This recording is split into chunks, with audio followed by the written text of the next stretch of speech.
Hi, good evening, everybody. My name is Aaron Harawa. I'm Chief of Staff to Congressman Glen Ivey, and welcome to our town hall here tonight. Congressman Glen Ivey has been serving Maryland's 4th District in Congress since we came into office back in 2023. It feels like a very long 2 years at this point.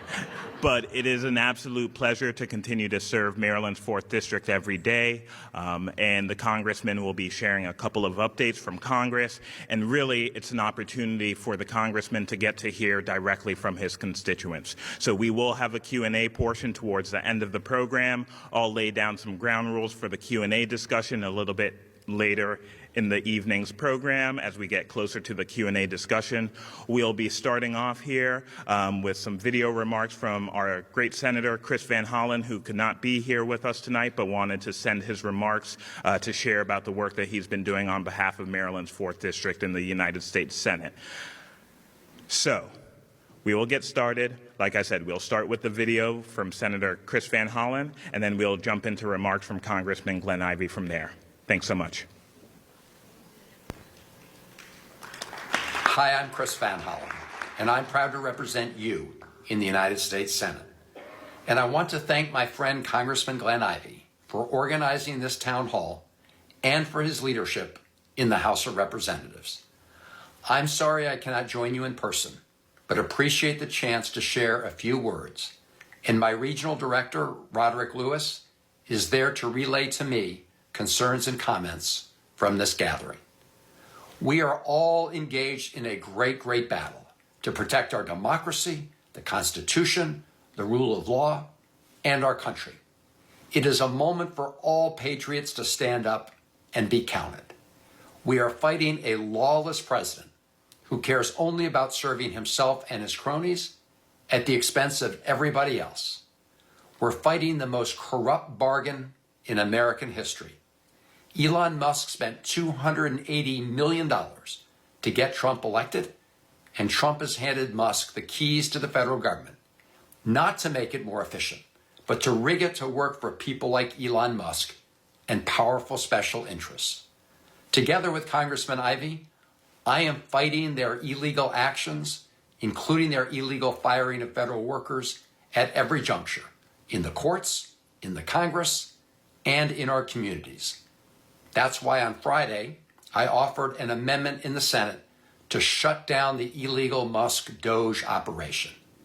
That amendment lost by 4 votes, 48 to 52, with 1 Republican senator joining all Democrats to defund Doge. It's also why I voted hell no against the House Republican continuing resolution. It was a terrible bill that will further fuel the Trump-Musk illegal rampage. And I was extremely disappointed that Democrats did not unite to block its passage in the Senate.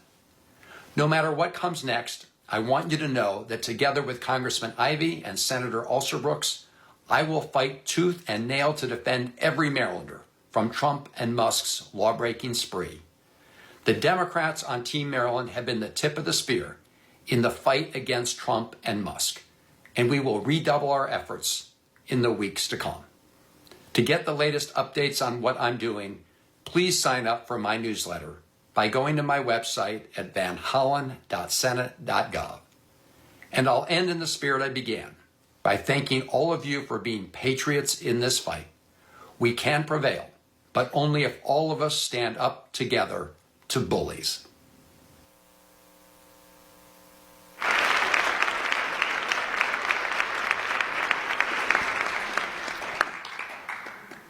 I want to thank my colleague Roderick for being here on behalf of Senator Van Hollen tonight, and Senator Van Hollen for sending in remarks. And again, I really want to thank the audience here tonight for being here with us. As Senator Van Hollen said, we're all in this together and we're all fighting together. Now I'll turn it over to my boss, the greatest congressman in the United States Congress, Congressman Glen Ivey.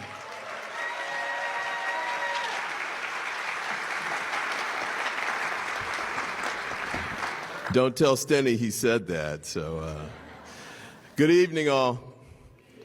I look out, I see a lot of familiar faces, and I wish I could see us under better circumstances, but I definitely am appreciative of you all coming out today, and wanted to cover a couple of things that actually Chris touched on. First, when want to go through the courts issue. I want to talk a little bit about what's going on in Congress, and I want to talk about next steps. The courts piece is really the best thing we've got going on, and that's really going to be outstanding. But let's talk about the continuing resolution vote. That's what Chris alluded to about the Friday vote. And that was a big deal. I think at the last town hall meeting we did in Greenbelt, was that about 2 weeks ago, I pointed to Friday as a big day. That was the shutdown day that was going to happen if a continuing resolution wasn't passed. Backing up a little bit from there, though, the Tuesday before that, House Democrats voted almost unanimously against the Republican continuing resolution.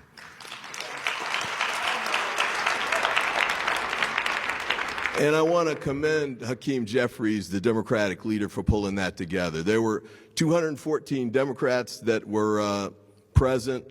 213 voted against it. Only one Democrat peeled off and voted with the Republicans on that bill. And I thought that was important for a couple of reasons. One, we were hoping it would send the right message to the Senate. We wanted to make sure that they understood that we had very strong feelings about what the Trump administration was doing in this bill in particular, and that we really needed them to vote against that bill.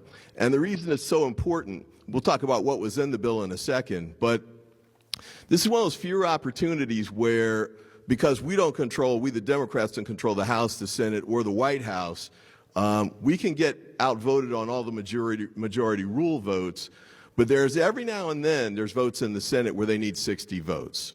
And this was one of them. And so our hope was that we would be able to push back the continuing resolution. I know there was a concern about a shutdown that would come with that, but I thought that it was certainly worth the gamble, especially given the fact that Trump and Elon Musk were moving so quickly to fire federal employees anyway. And my hope was that part of what would go on with that is, as we've had with other government shutdowns, the American public, I know we always talk bad about the government, but once it gets shut down, you don't miss your water till the well runs dry. They start thinking like, well, wait a second, why are my checks late? How come when I call about something I can't get a response?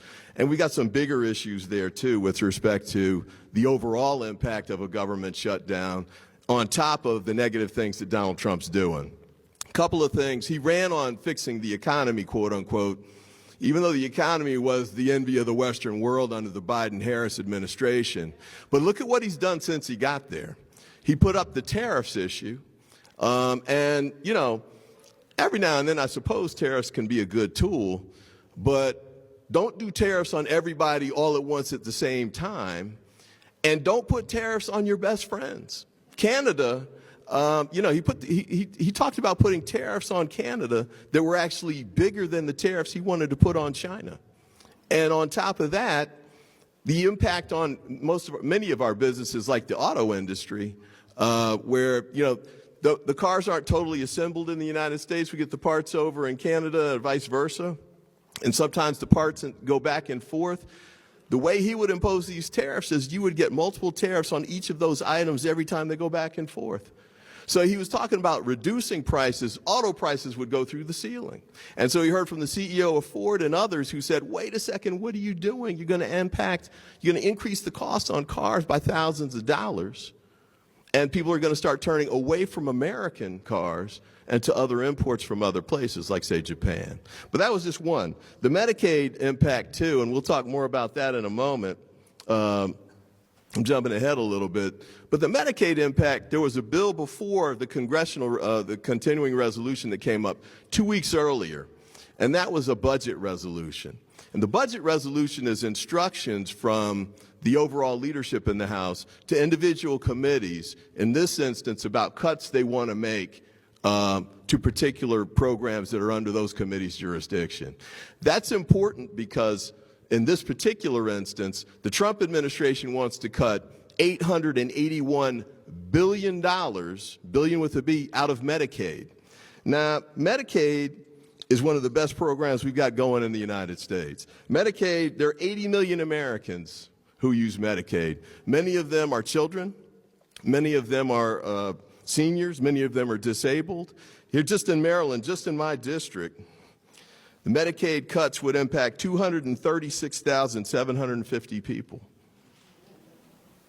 125,000 of those people are kids, and 12,000 plus are seniors. Now, the other part of that cut would come from Obamacare.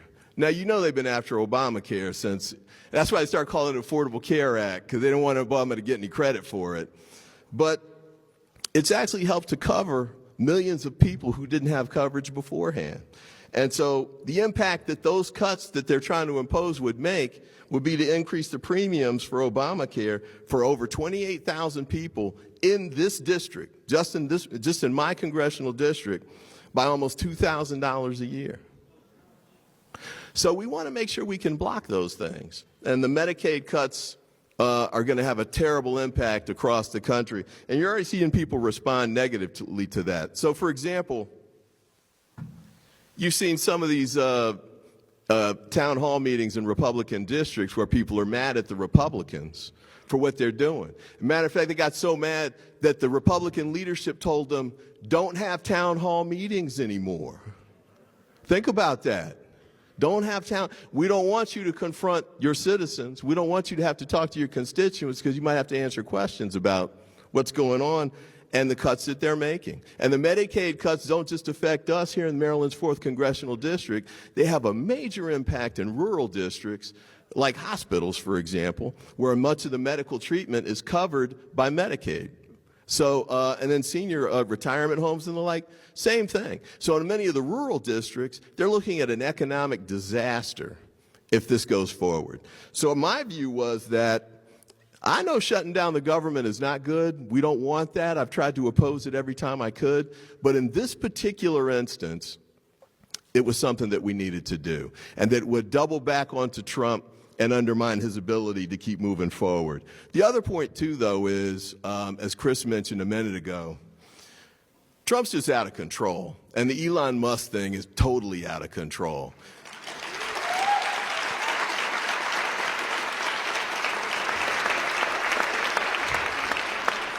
I got up this morning and saw in the paper that they went to the Institute of Peace and broke in there. And now, yeah, I mean, you're going to go like we're going to do a home invasion of the Institute of Peace? I mean, what are we talking about? Here's the other level of problem. The Institute of Peace is not an executive branch agency. It's not even a governmental agency. So DOJ has absolutely no business being there. In fact, the fact that they went in like they did, which was wrong and strong, was illegal. They broke the law. It's trespassing. Now, I don't know who's going to prosecute that, because you know it's not going to be the Department of Justice under Trump. But that's where they are. And so when you see things like that, and we can go through the litany. Remember they fired the nuclear guys, the guys that made, what kind of craziness is that? And then cutting off the clinical trials. You know, my father died from Alzheimer's. I'm a cancer survivor, as many of you know. I damn sure want these clinical trials to move forward on track. But when they disrupt them like they did, not only does it stop it, but it's not like a light switch. You can't just cut it right back on. You got to start from scratch. And some of those that's like millions of dollars lost in the way that they did that.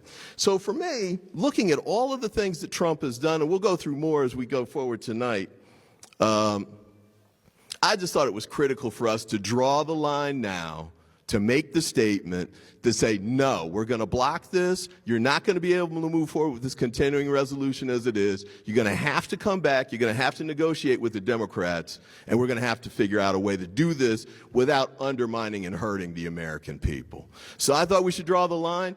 212 of my colleagues agreed on Tuesday. On Wednesday, I think it was Wednesday, the Senate Democratic leader, Mr. Schumer, agreed with us. So we're thinking, okay, that's a good thing. I don't know what happened in the next 24 hours. But the next day, he said he's going to reverse and he's going to vote with the Republicans on that bill. Gets worse. It gets worse. They didn't have, so they needed 10 plus Democrats to vote with the Republicans to get to 60, right? he didn't have the 10 going with him. So he had to work with, or reach out to, I'll say, some of his Senate colleagues in order for them to support what he was doing and to vote with the Republicans too. So ultimately we ended up with, I think it was 61 total votes. 62? 62 total votes in support of this continuing resolution. So, Pat? Those Democrats voted. Yeah. I don't have all their names with me, but it's important for us to remember a couple of things.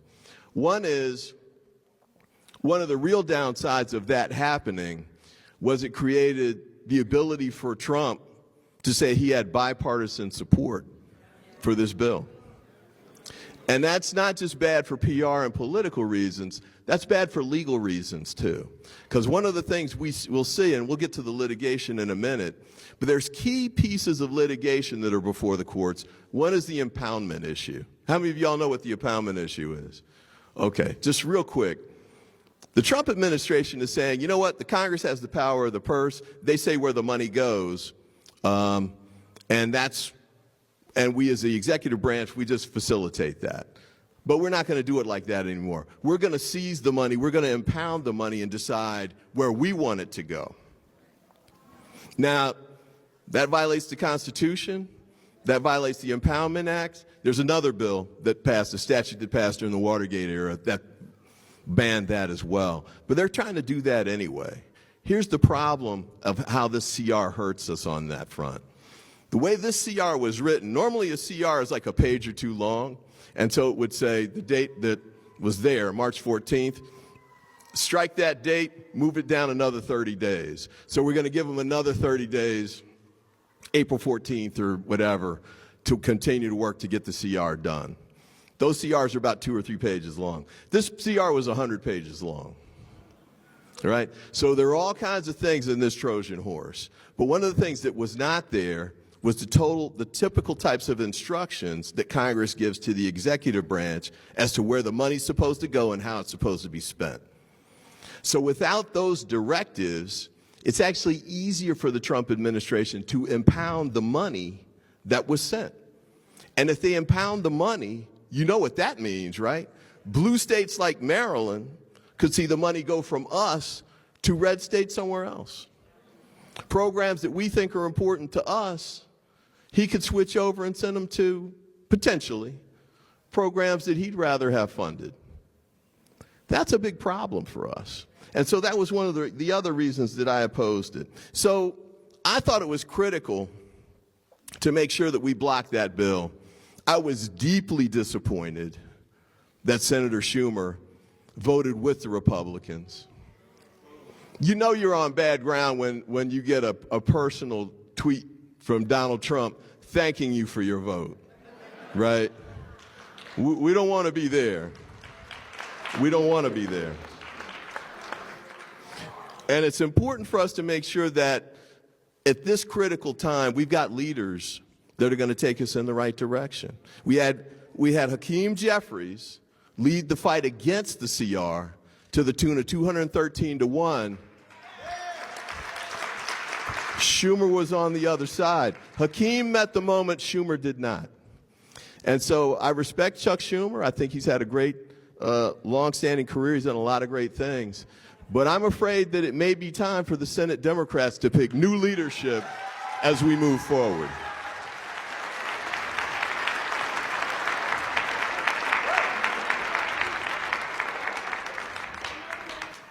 Let me finish a little bit here on the executive orders, because as you know, there have been dozens of them that have gone out, and they're, I think, over 100. We've got a slide on this with the number of court cases. Why don't you go ahead to where we are next? Skip that one. There we go. 120 lawsuits have been filed. And let me tell you how this has worked, because many of the organizations that were filing these lawsuits and continue to do it, these are small operations that are working around the clock to really make a difference. And they're doing a fantastic job. As you can see, 120 lawsuits filed, 40 court orders blocking the Trump administration's efforts whether it's reducing government employees, whether it's saying you got to be native born, whether it's saying, as the one we had the latest blow up over, you can't just deport people just because you feel like it.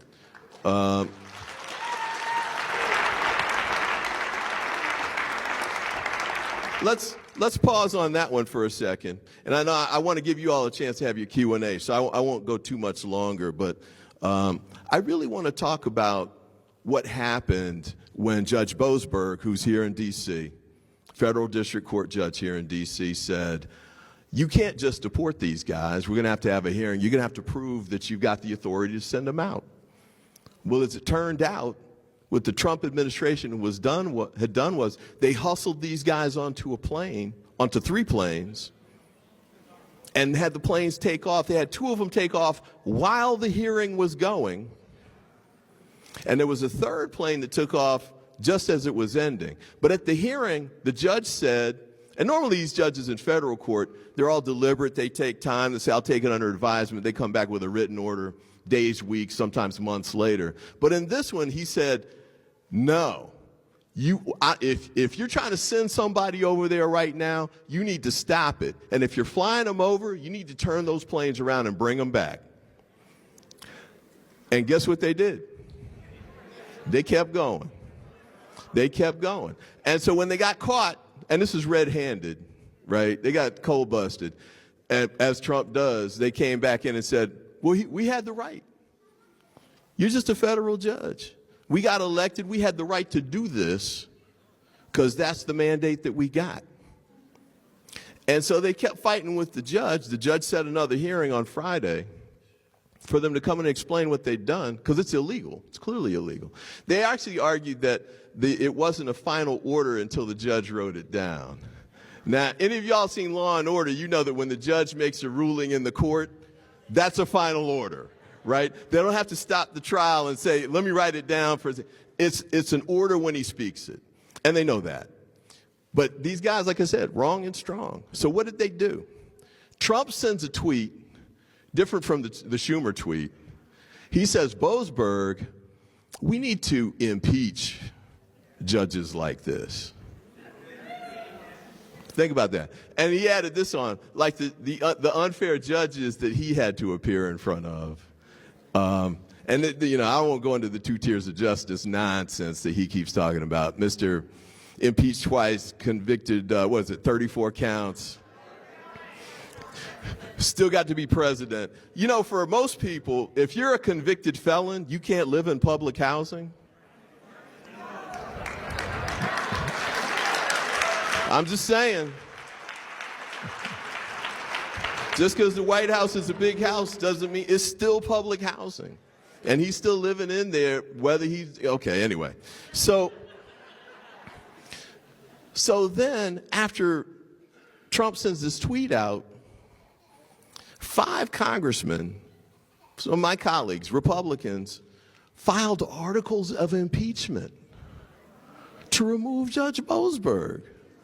And one of them said he's committed high crimes and misdemeanors. Now, I don't know where that guy went to law school, but ain't no crimes or misdemeanors in what Judge Boasberg did. You just don't like it. So that is so bad that Chief Justice Roberts, and he's no liberal, right? That was no Obama appointee or anything like that. Chief Justice Roberts said, check yourself. Check yourself. We don't impeach judges just because you disagree with their ruling. You can appeal it, but we don't impeach it. Yes, thank you. And the reason this is important, can you go back to the one with the 40, 120 and 40? That's why that's important. He knows he's losing in court. He knows he's losing over and over and over again in court. So now they've started, well, let's do the intimidation thing. Let's go after him like that. So Chief Justice Roberts coming out and defending that judge is maybe one of the biggest developments we've had since Trump got into the White House. It's a very big deal. And it's important for our democracy. I'm going to say, we're going to do questions soon? Yes, sir. Okay. Or should they come up to the mics, or how are we going to do it? Okay. For folks who want to ask questions, start lining up at the mics. We've got one at the end of each aisle. Feel free to come up. We got a lot of them pre-filed, so I have a sense of kind of where most of you want to go. I think almost all of you have questions, variations on government employee questions, and that's fine. We can go through those. And some of them are going to be super specific to you, so we can chat a little bit about it here. But I've got staff all over the room here who can help with your individual case, so we can keep going through the line. And if some of you have already reached out to our office, and I know some of you have because I talked with you beforehand, we can help figure out where things are and the status of things, because things have been evolving really, really quickly. And so sometimes the letter you sent a couple weeks ago, there's different issues, different cases, judges have ruled, that sort of thing. But we'll make sure we're trying to keep up with it. Man, we got a lot of folks lining up. All right, you want to lay out the rules real quick? All right, everyone. I hope this first rule doesn't have to be said too loudly, but we want to maintain respect and decorum throughout the conversation here. Let's try to keep our comments to questions for the congressman, and let's try to limit our speaking time to 1 minute. We will have a nice handy timer up there. But again, let's just keep the conversation respectful and make sure that we can keep the conversation moving so that we can try to get to as many questions as possible. Thank you, everybody. I'll start with you, ma'am, right here in the purple. Hi. My name is Mary Touchstone, and I am a senior that lives in a senior building. I am extremely concerned because I realize that this man needs to be impeached. Yes. Everything he has done since he had been in office is totally illegal. I want to know, I don't want you all to wait until. Are you all gathering your facts now so that as soon as possible, as soon as you all get the majority, you all can then impeach his behind? Amen. The answer is yes. I'll say this, though. I mean, it's not like he's been trying to hide what he's been doing. No, he hasn't. So this is, we don't need Sherlock Holmes to get this case pulled together against this guy. So, but yes, and part of what we want to try and do to prepare for 2026, because we've got to win. House Democrats have to win in 2026. Got to do it. And this is the step to take. So you get, we're doing letters right now. For example, one of my colleagues, Jerry Conley, I think it was, sent a letter out demanding that Elon Musk come and testify before the Oversight Committee in the House. Now, here's the thing. The minority doesn't have the authority to issue a subpoena to make him come, right? Only the majority can do that. Only the Republicans can do that. And you know they ain't going to do that. But in 2027, after we get elected in 2026, I bet Elon Musk's subpoena, that's going to be number one that goes out. That's going to be number one. So, yes, ma'am, we are. We'll go over here. Wow, before we switch over there, let me make sure we point out our next county executive, Aisha Brayboy, has come to join us. Please stand up.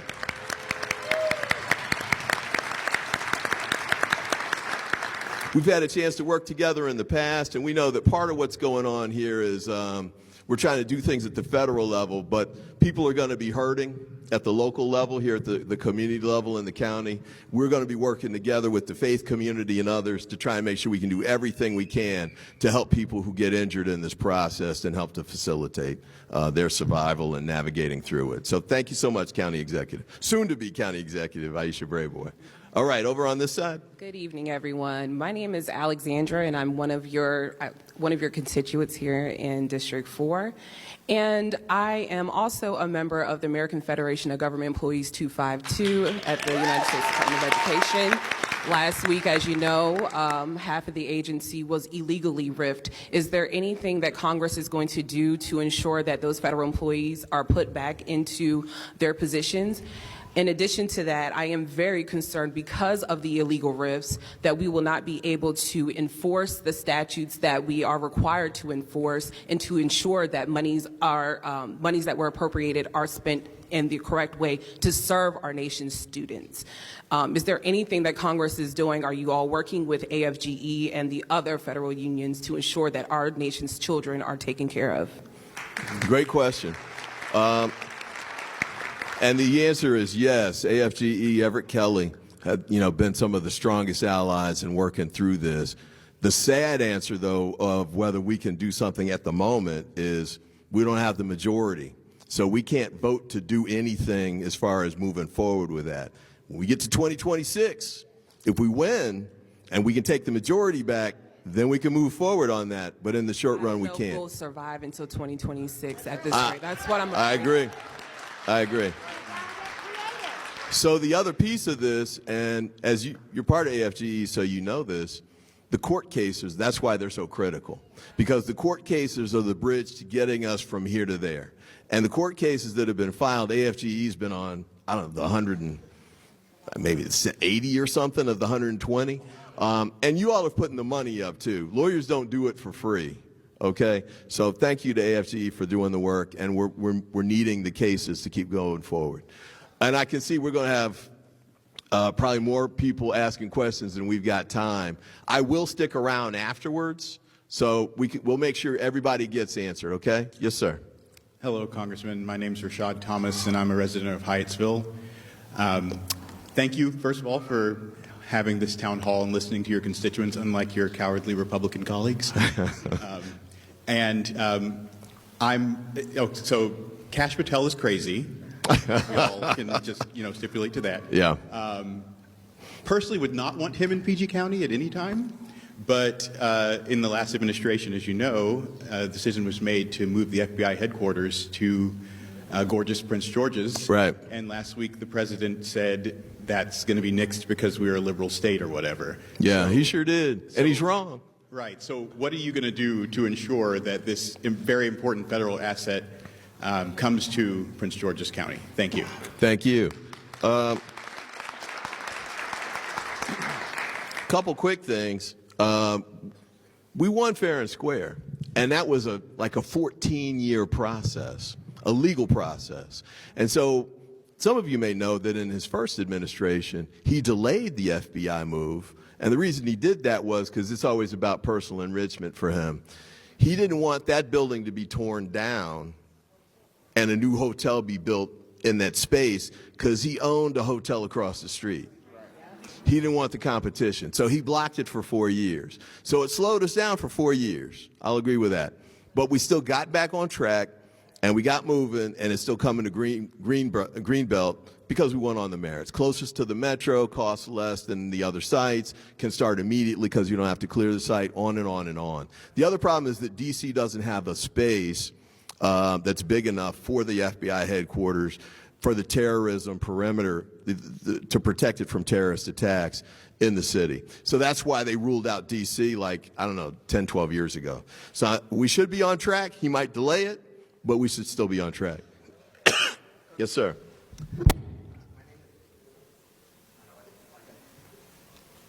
What's that? Is that working now? They got a mic up there. I'll try to speak up then. We need the mic. Okay. So one thing I want to lead with is we all, talk about Trump being a felon. One thing that I don't think we talk enough about is the fact that he's an insurrectionist and constitutionally ineligible to be president. Right. That said, does the Democratic Party have a plan in place? Because you've mentioned, 2026 a couple times. Currently, Democratic favorability ratings are under 30%. Is there a plan to, bring the American people back on board? 90 million people stayed home and did not vote in 2024 because they felt like they had been left behind, that they weren't being spoken to. So is there a plan to actually bring them back on board? Because I think that, going after Republican votes at 77 million, we've got 90 million people who aren't voting at all. Yeah, great point. And I think when we get to 2028 and we've got a presidential cycle coming, then the national turnout's going to matter more for us again. Let me finish. The 2026 vote, though, is only going to be in congressional districts. And we only need 3 seats to take it back. And so there are 20 seats that Republicans hold that Harris won. So we're targeting resources on those 20 seats, because if we can get those, we'll win the House back. And we need to hold on to what we've got, but we're focused on, it's a micro-focus race, and we need to win the congressional seats to get the House back. Now, when we're getting up towards 2028 and we need the national piece to go, I'd say one of the biggest mistakes we made in 2024 was we didn't have good national communications with folks. And in fact, there were entire segments of people that the Republicans were reaching that they weren't hearing anything from us. And we didn't find out about it till after the election. Some of that's that podcast stuff. Some of that is the influencers. I'd never heard of Joe Rogan before the election. I'm just saying, I live down the street from you. Well, good, I appreciate it. But we need to make sure that we are reaching out to those people who are listening to those guys and build on that. And we need to build our own communication network so that we're reaching people who want to hear from us, even if they're not hearing from them. Now, let me... Stop the genocide! I think you're up next on the balcony. Okay, let's take turns. Good evening. Excuse me. Good evening, Congressman. Jamil Johnson, Prince George's County Muslim Council. One of the concerns that we obviously have, and forgive me if I missed it by the time I came in, but the case of Mahmoud Khalil, the Columbia student, the green card holder that obviously everybody knows his case. This is a situation where no matter how you feel, what side you're on, this is a question of free speech, the First Amendment of the Constitution. And obviously, the person in the White House feels that if you're not taking the side that he's chosen to take, obviously for his own personal reasons, then you should have to leave the country. Now, there was a letter that was done that a number of members of Congress signed on to, opposing this use of free speech. We would have liked to see your name on it. But, you know, as a lawyer, as a former member of the Judiciary Committee, what is your position? What kind of action are you going to take to show opposition to this ridiculous, absurd, and illegal, unconstitutional move? Thank you. Yeah, I think it's a great question. From what I've seen so far, it appears that, as you stated, this is a man who was just exercising his First Amendment rights. The Trump administration said they were limited rights because he's not a citizen. But as I understand it, even with a green card, you got First Amendment rights that are protected. So based on what they've said so far, I think they're acting illegally. There's a case going in New York where they're challenging the attempts to deport him. Trump, just like the thing with Boasberg, they flew him to Louisiana already. So now they're trying to fight over the jurisdiction piece. But I think ultimately New York's going to win because that's where he was taken from. And it sounds like he's going to win on the merits. It sounds like that he should not be deported and that he should be allowed to stay because it's a First Amendment violation. Let me say this, though, too. There's more folks that are having this happen than him. And we've got to make sure that we stay on top of all of this, the efforts to deport people, just like what happened with Judge Boasberg, because sometimes they're grabbing people who are actually citizens. Like they're going through in our neighborhoods here in Prince George's County.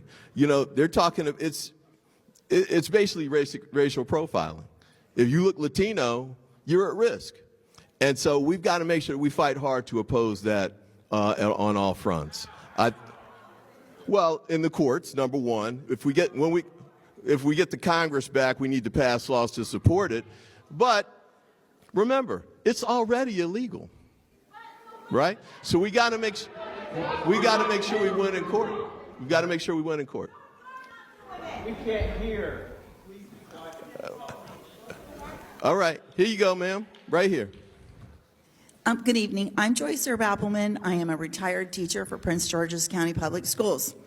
I want to begin by thanking you. Thank you for your service.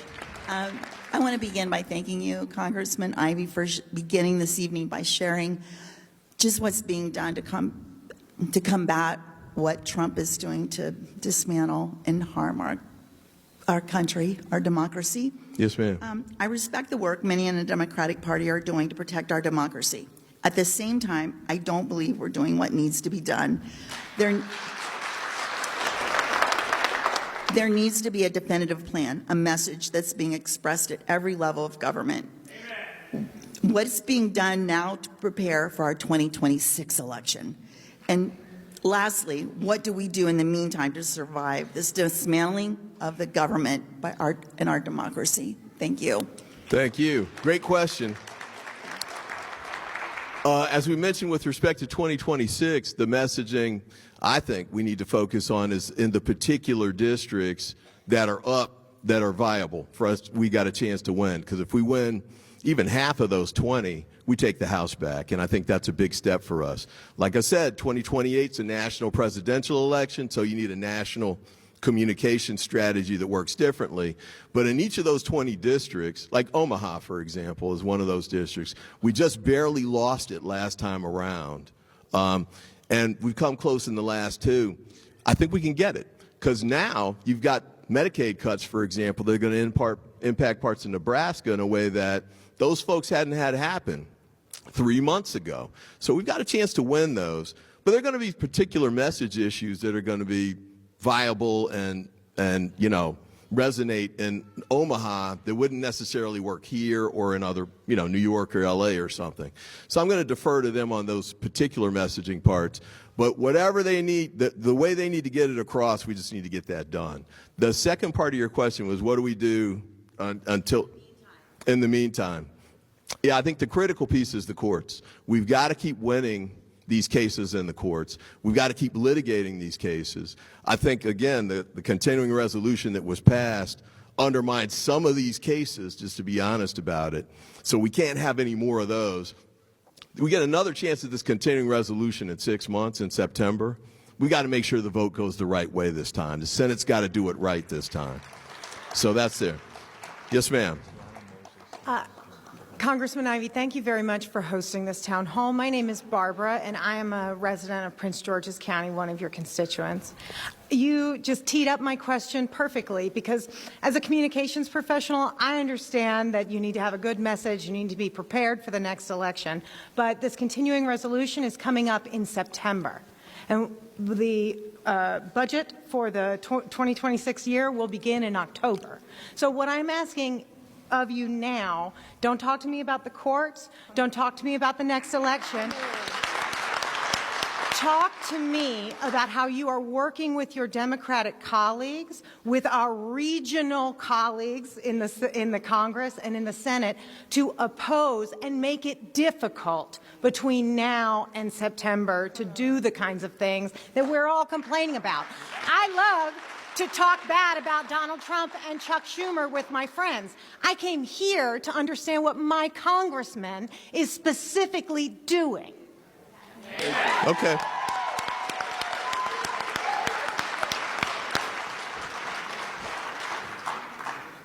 Well, before we get to September, actually, we've got the budget resolution coming up. And the budget resolution, as I mentioned, was the Medicaid vote. So, and I know you don't want to talk about 2026, but the only way we can win that vote is if we've got Republicans who are paying attention to 2026. And the only way they will pay attention to 2026 is if we create a situation where they think it could help them lose if they vote for it. So, for example, in my view, one of the things Democrats should do is have an alternative tax bill, because the budget resolution is really about Trump doing the $4 trillion tax cut, right? And the $4 trillion, as you know, most of that's going to go to Elon and his buddies. We've got to make sure we explain to regular folks in red districts, blue districts apparently too, where some of these senators came from, so they understand that that's where that money's going to go. But the Democrats have a different approach. we're going to make sure that if there are going to be tax cuts, it's going to go to regular people. And to the extent there are cuts that go to businesses, it's not going to be Exxon and the offshore guys. It'll be small businesses in our neighborhoods that hire people locally. And I think that makes sense because it's really better for regular folks. To the extent we had trouble and we lost in 2024, in part, it was because we lost a lot of working class voters, mostly white voters, especially white males, but we started losing young black males and young Latino males too. Many of them voted for Trump in numbers we've never seen before. Now, it may be that that's just they like Trump and there aren't going to be coattails for other elections, but we've got to make sure we start reaching out to them too. We can't just assume that black voters are always going to turn up and save the Democratic Party in every election cycle. We've got to earn them too. So it's connected to 2026, but we've got to make sure that we win the voters now, because if we don't win them now, we're not going to win in 2026. Let me say, I'll give you an example. I just did. It was very vague. Okay, it was vague? Okay. It's always black women. Yes. That come and say, you said black people. It's black women. Black women are the backbone of the Democratic Party. No question about it. Black women are the backbone of the Democratic Party. Not just nationally, but especially in Prince George's County. Yeah. So that's absolutely true. I guess you're up next, ma'am. Hillary, I'm from Laurel, Maryland. I'm looking for a name, sir, a name of somebody who can lead people like me who want to take action, because we know Congress can't do anything to stop this man. We know that the federal court might not be able to enforce its own orders to stop this administration. And the people are angry. You can see it outside your own office, sir.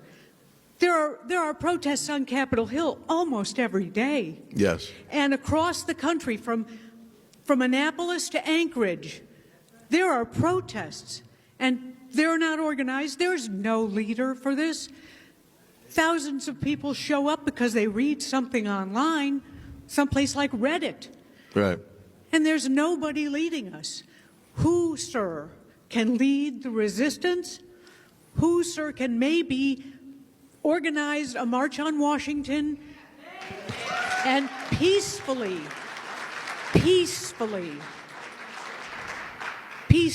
sir, absolutely, demand that democracy be restored? Absolutely. I think that's right. I don't know that it's a single individual, but I do think as a collective group we can do that. I'll give you, for example, Black Lives Matter. I guess somebody could name the single individual who led the BLM protests, but I can't, because it was an organic movement of a lot of people who came together and said, you know what? This murder of George Floyd, that can't stand. We're going to get out and protest about that. And so we had that happen at that instance too, and we've had it previously as well. So there's not a Martin Luther King out there waiting to step in. But you know what? I don't know that we need one. If we can actually just pull our forces together and start working together on this, and it's starting to grow.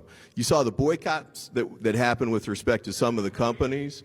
Okay, there you go. There you go. I think that's going to help. The protests that you mentioned that are going on in Washington every day or frequently, and I've been part of those, and it makes sense to have them. Chris has been going too. The key is, though, we need them to grow. Televised is great, but the more people you have out there, the more likely it is they'll get televised. So remember, let me finish the answer. So remember when Trump first got elected, we had an automatic protest of, I forget how many women came. It was women, it was like 100,000 plus, who came to Washington, D.C. and led a protest that had a very good impact. It helped to really shape the beginning part of his administration. We've got to build it back to it so it gets to that point. Now, I think it's important to do that and make sure we're working it on the ground to build that out. But again, ultimately, I really do think it comes down to the elections. Elections have consequences. If we didn't know that before, we definitely know it now. And so we have to build this up for the 2026 elections, in my view, and make sure we win the House back at a minimum. Got to get the Democrats back in control of the House. Yes, ma'am.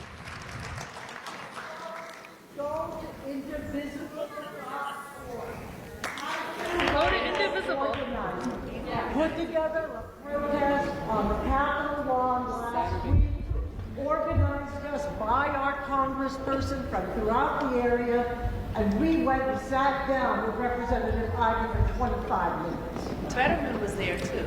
Well, we appreciate Indivisible. Appreciate y'all coming. We'll do turns again, but thank you, Indivisible, for the great work that you're doing. I do appreciate it. Absolutely do. Yeah. Yes, ma'am. Okay. My name is Danya. I am a genealogist. I'm a researcher. I'm also one of the hosts of Genealogy Adventures. You talk about not having the ability to be able to know about the different podcasts and things. I've sent you several messages. I've sent you, I've sent Angela Alsobrook, I've sent Senator Van Hollen. You may know me from the person that sent you the message, hey, put me in on one of those cabinet meetings. I've actually sent messages through to my family and friends, letting them know to send all of you letters, letting you know that we want to be in on the cabinet meetings like Elon Musk, because he's a regular person. He's in there. He just got money. So with that being said, I'm trying to get in on the cabinet meeting too, because I'm the one that has the biggest problem. It ain't him. So with that being said, I invite you onto my show. I invite you, I invite Miss Brave Boy, I invite everybody onto my show, because you didn't know Joe Rogan, that's sad, but we're going to talk about that later. I appreciate it. But School I want me. you to be School on, me I want on you that. to be on my show, Yeah. and I need y'all to do that, because y'all need to stop acting like you don't know who we are, because that's what you just did when you said that. Okay. Joe Rogan. You literally said you didn't know who we were. And because you don't know who we are, that's a problem. And the we is who? Huh? Who is the we that you mean that I don't know? Us. Everybody who's sitting here right now. I know these people. Not necessarily. Yeah. You didn't even know who Joe Rogan was, and you don't know Joe who Rogan's not here. I don't represent Joe Rogan. It's not about Joe Rogan. It's about the name itself. Okay. You don't know anything about a podcast, and as a Democrat senator who's representing all of these people, you don't know how to reach them. So therefore, you don't know us. All right. Well, I'll say this and I'll move on. I appreciate all of you all coming out. Somehow they got the message to come tonight. We reached them somehow, whether it was through Indivisible or others, whether it's through emails. We do a lot of outreach. And the last point, let me finish. The last point I'll make on that is, it is a fair point to say that the Democratic Party was behind the Republicans on that. There's no question about it. What we're trying to do now, and there's a group led by Lauren Underwood in the House Democratic Caucus, and she's 35 or so she's a lot younger than me.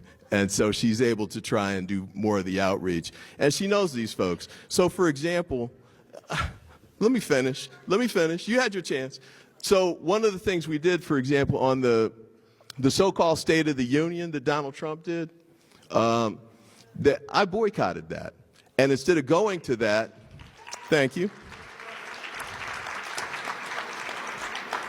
we met with influencers who do podcasts, African Americans from across the country. Angela Rye was one of those, and I was happy to sit with her. Roland Martin was another one. We were just talking yesterday. Love Roland Martin, no question. And then there are others who are doing, they're building their representations, their communities up, and we can help to do that together. But the key is to make sure that we turn to each other and not on each other in doing the outreach. So, okay, yes, sir.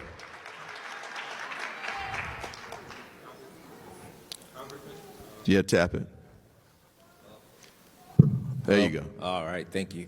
Well, thank you. My name is Dave Ward. I currently live in the new home to the future FBI headquarters, Greenbelt, Maryland. There you go. I just want to say I don't listen to podcasts, but everybody doesn't get their information there. I get mine from the news. Everybody doesn't get theirs from the news. Right. I think what the real problem is, there is a message issue. I don't know what you guys want to use to get the message out, but the message is not getting out well. I watch CNN, MSNBC every day. I see propaganda that's full of lies from the Donald Trump administration. Right. Nothing about what you guys are doing to save or help or protect us. I see propaganda all day long. Mm-hmm. And one of the things that really upset me is you mentioned that you declined going to that man's whatever you want to call it, which I totally respect, because the Democrats are a party of decorum, but there's no decorum anymore. Right.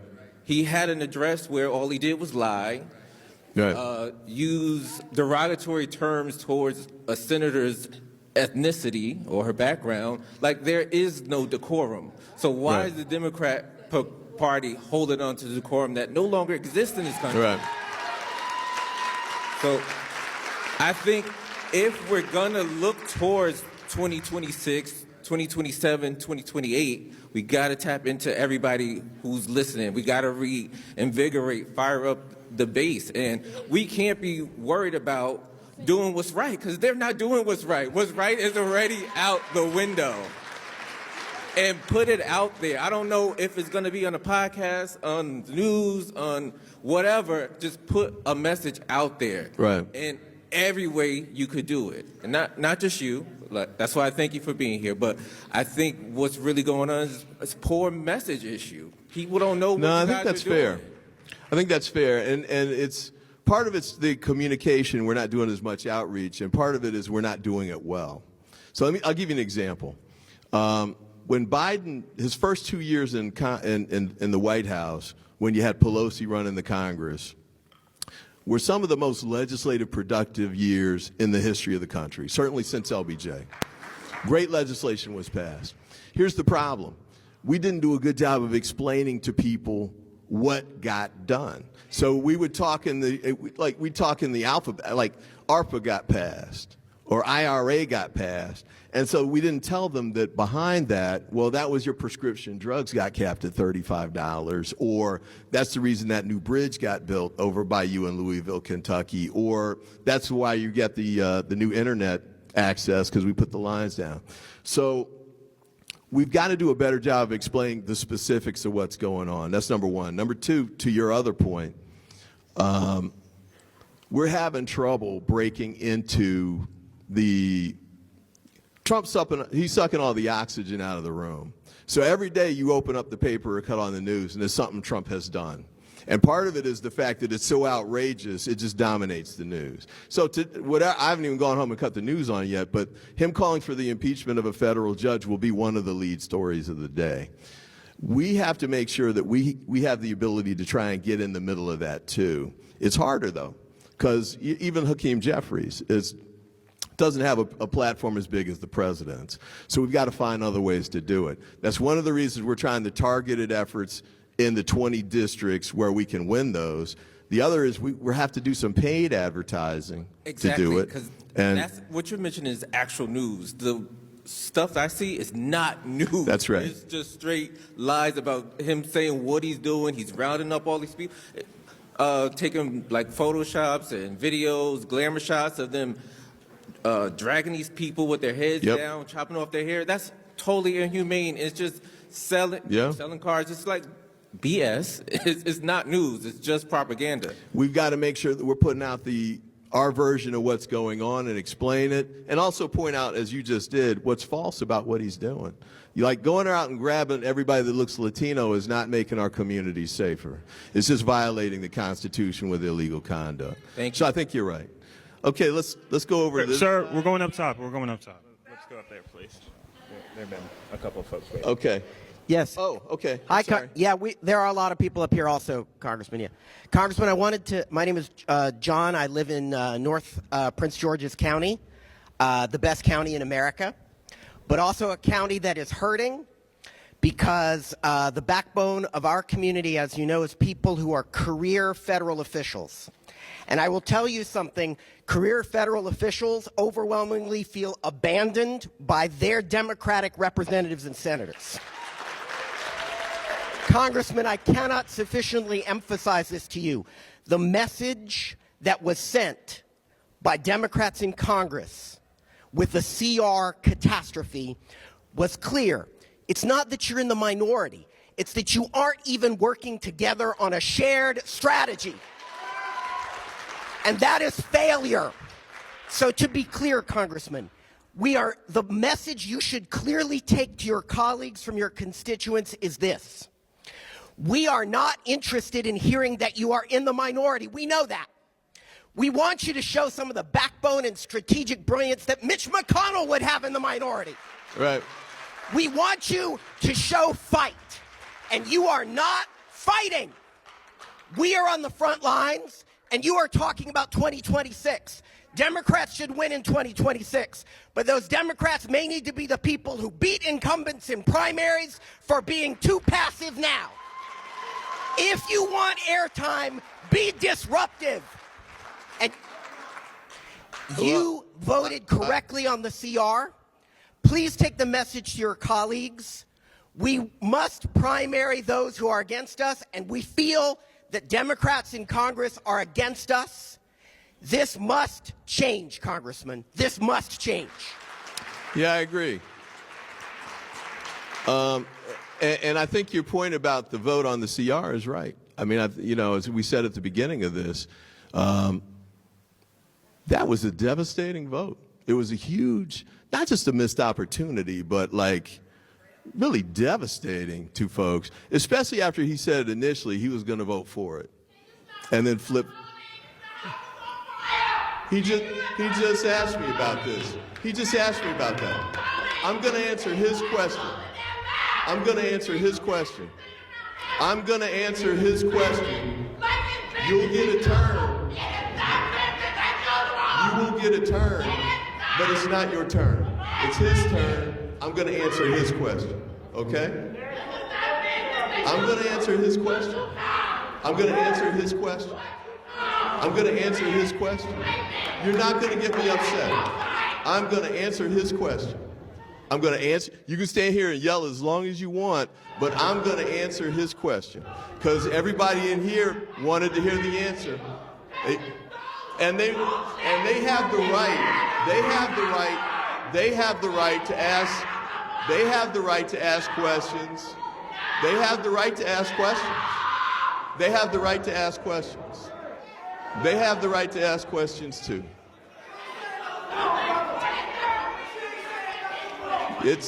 You got to wait your turn. You got to wait your turn. That's not going to work. That's not going to work. That is not going to work. That is not going to work. I'm going to answer his question. That's not going to work. That's not going to work. It's not going to work. You can stand there and yell as long as you want. It's not going to work. I'm going to answer that question. I'm going to answer that question. I'm going to answer that question. I'm going to answer that question. If you want to ask a question, come get in line. If you want to ask a question, come get in line. If you, okay.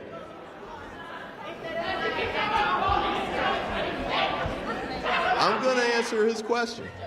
You're not going to stop us from having this meeting.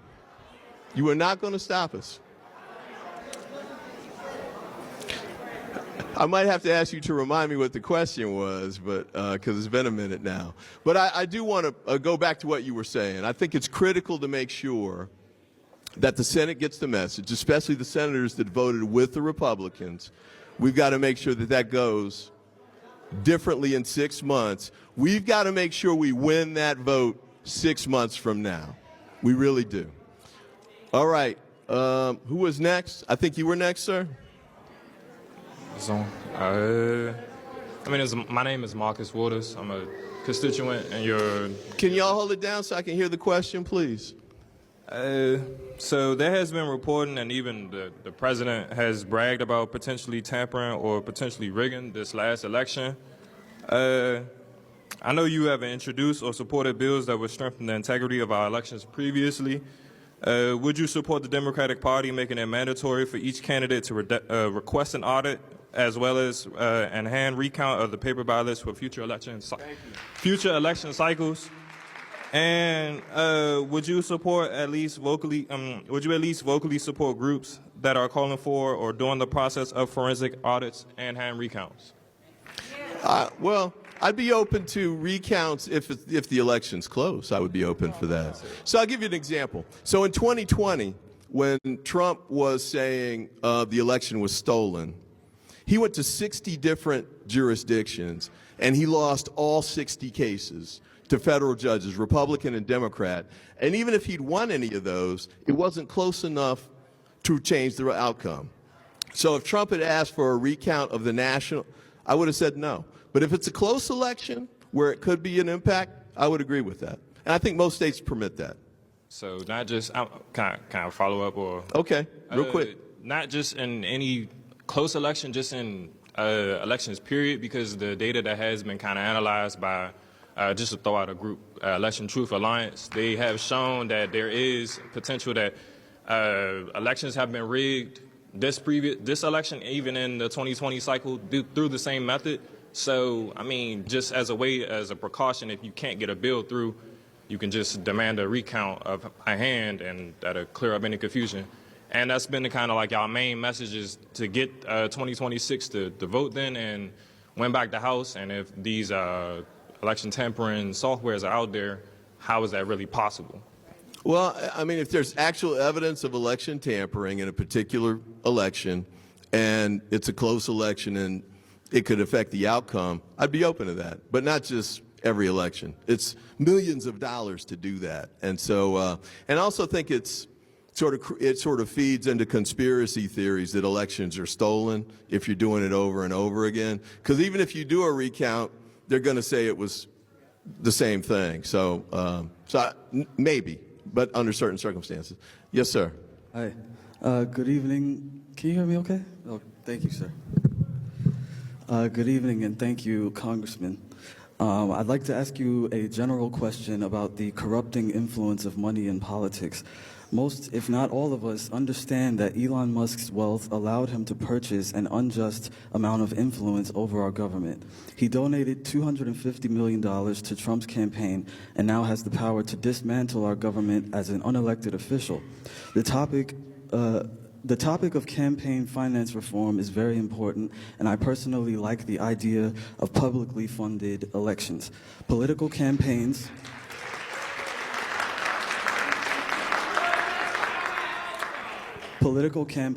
should be funded by the federal government's tax revenue instead of corporations and PACs. That way, big moneyed interests that plague both the Democratic Party and the Republican Party would be eradicated. The voice of the American people would no longer be drowned out by the voice of corporate interest groups and political action committees.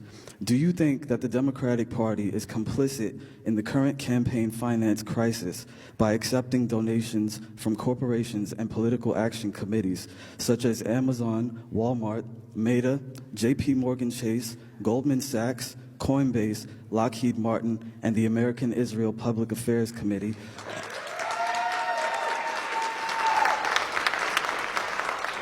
otherwise known as AIPAC?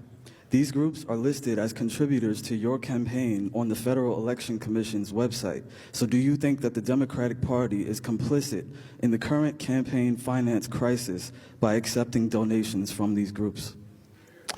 Well, I guess the answer is kind of. And what I mean by that is the big donation numbers that you're talking about don't go directly to candidates. They're called independent expenditures. And so you'll have an entity that'll set something up like Elon Musk. He didn't actually give the whole $250 million to Donald Trump's campaign. Right. He spent money on independent expenditures. They're spending it now on independent expenditures. So what that means is the money doesn't go to the candidate. They just run ads or whatever political activity they want through a separate entity they set up. And it can be supporting that candidate. In fact, that's why they do it. But according to the Supreme Court, there's a constitutional right to do this. So even if you're not taking those dollars directly, and you can't because there's a cap on what you can receive. I think for Congress it's like $3,500. Right. But if it's going through some other entity, even though it's helping a particular member, it's not counted in that way. It's just a separate. The Constitution says they have the right to do it independently if they want to. Right. So you believe money? I mean, Citizens United basically says that money is speech. You would agree? I don't think it's true. I disagree with the ruling, but it's the law of the land. So, fair enough. Many years. You need a constitutional amendment to do that. Fair enough. The first bill I worked on. Hold up. Everyone wants money out of politics. If you ran on that, you would win. You would win. Campaign finance reform. Publicly funded. I hate to answer because he interrupted you, but I mean, the bottom line though is independent expenditures are not going away anytime soon. The bill that I worked on when I was a staffer 30 years ago was called McCain-Feingold. And that was aimed at trying to get money out of politics by setting these restrictions on what was called then soft money. And that was passed, and it was successful for about 5 minutes, because then they set up the independent expenditures process to loop around it. So within, I mean, the ink wasn't even dry on the bill before it got circumvented. Right. So unless we can fix this, and I think it's unlikely that's going to happen anytime soon, it's going to continue in that way. Okay. The key, I think, is to make sure that we try and raise the money. The real counterpoint to what's happened on that front is the growth in small donor donations. It started with Barack Obama, and it's grown. So you've got people who can raise millions of dollars with $5 and $10 increments. So Obama had grandmothers giving him $10 a month. That added up. Before Barack, nobody thought that was a good way to raise money. But what they saw was when you got enough people together to do that, you could raise money. And he did. At that point, he'd raised more than anybody in the history of the country. Right. So that's the counterpoint that we need to focus on. Okay, I appreciate it, and God bless you. And I just want to say, you know, there was someone who was asking who's going to lead the resistance. All of us here, we are the leaders of the resistance. And I just want to say there is a protest coming up April 5th. It is called the Hands Off Rally. April 5th, it is a nationwide protest. Get involved if you're able to get involved, because we are the resistance. Thank you. All right. Yes, ma'am. Testing. Tap it, yeah. Yes, absolutely. April 5th. Hope everyone will be there. Congressman Ivey, my name is Kathy Ogle. I live in Upper Marlboro. Thank you so much for having this town hall meeting, something that Republicans are afraid to do, and thank you for being here. Thank you. I want to tell you that I am terrified because we are moving very quickly to an authoritarian state. This is not business as usual. Congress is being crippled. The judiciary is being threatened, and people who are not elected are going into our agencies and taking over the data system. They have our Social Security information. They have the Treasury data. This is not business as usual. Agree. I agree. When someone deports someone or tries to deport someone like Mahmoud Khalil, that is not just a problem because one man may be deported. It is a problem because he was disappeared for 36 hours and his wife and his lawyer did not even know where he was. Right. And you know how it goes, right? First they come for the Jews, then they come for the socialists. First they will come for the immigrants. They will come for anyone who is vulnerable. And then they will eventually get around, of course, to their political opponents, but they will eventually get around to others of us. Congressman, I think you are polite, you are knowledgeable, you are well-spoken, you are everything we need in a congressperson in ordinary times, and we need something for non-ordinary times.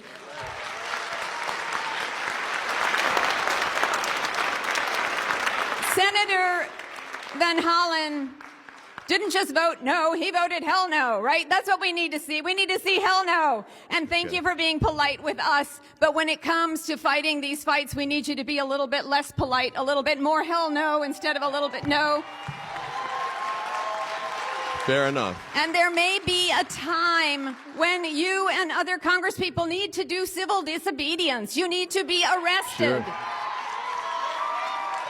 And I will go with you. I will stand next to you and be arrested. These are the times we are in. We need to show greater resistance than what we are showing now, and thank you. Yes, ma'am.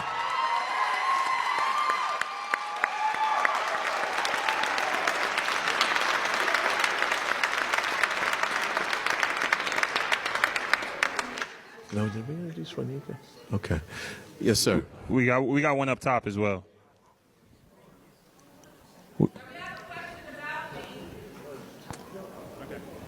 Help me out with this. Congressman, the young lady from Upper Marlboro just stole my question. I was going to ask if you were going to be willing to be arrested.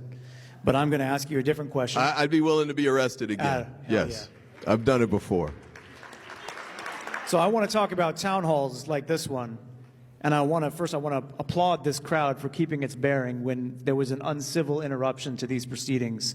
And when we act like civil citizens, even though we're angry and pissed, when we act like civil citizens in these spaces, that's when we show our power. Yeah. Right? We don't devolve. We maintain our bearing. And so I want to talk to you a little bit about town halls. We talked about outreach. We talked about messaging. Talked about podcasts. Absolutely. I listen to podcasts. But there's an opportunity that some of your colleagues are seeing, and I want to ask if you're willing to do the same. Because we can't just win power by convincing everybody in this room that we're right. There is a sliver of the electorate that voted for him, but they didn't vote for this.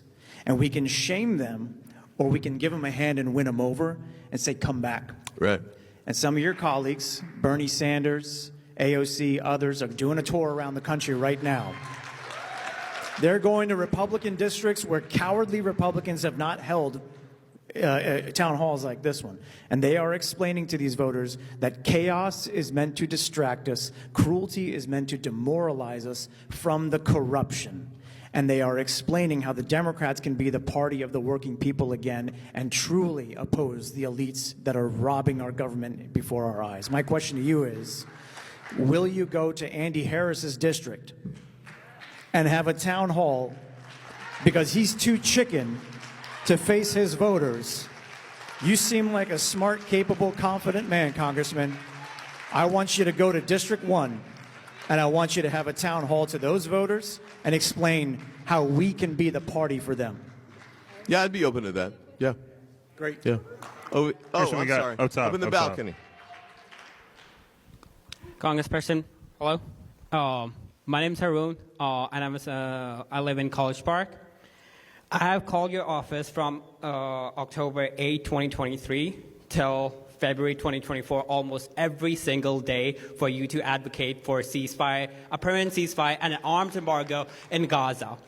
And all I heard were excuses from your office that supporting something like this is anti-Semitic. I have Jewish friends. No, you didn't hear that from my office. I have emails. You did not hear that from my office. I have emails. Let me tell you what you heard from my office. Yeah. I support a bilateral ceasefire. At the beginning, when I was saying that was unpopular, but I still feel that way. And I think it's clear at this point that the only way to actually reach a ceasefire is if Israel and Hamas both agree to it. So that's been my position for the whole 16 months, and it hasn't changed now. But America always has an upper hand in initiating those conversations. Our taxpayer dollars are funding the Israeli war machine every single day. My city of College Park sends $2 million every single year to Israel. We have the upper hand. We can stop. We can have an arms embargo and let Israel know that come to the peace table, have those discussions, negotiate. We can pressure the Israeli government. Why can't we do that? Well, Never in the last 8 years I thought I would agree with Marjorie Taylor, but last night she tweeted that she wants to see ceasefire. That this is not our war. This is not our war. Okay. I support a ceasefire as long as it's a bilateral agreement. As far as sending no weapons to Israel, I do not support that. Fair enough. But I do appreciate the fact, the way the war in Gaza got started, the use of the 2,000-pound bombs was way too destructive, no question about it. And that's why so many people died at the front end of that, civilians. But the use of the weapons, for example, with respect to Hezbollah in Lebanon, I'm totally in support of that, and I thought it was very effective that they did it. The use of the weapons in Syria and Iran, I totally support those too. And the fact that, Ukraine is great because they're fighting Russia and keeping Putin busy. So when Assad wanted to leave and he was going to go into exile out of Syria, before that he reached out to Putin to see if he would help. And Putin couldn't do it. So the reason Assad was ready to leave and having trouble in Syria was in part because of Israel and what they were doing there. And so I appreciate your view. I take your point. This is my view on it. And the other part of it too is with respect to Iran.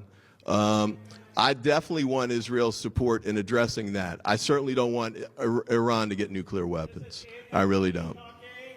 Okay. So those are my views. Those are my views. So yes, ma'am. Or were you next? Were you? It was her? Okay.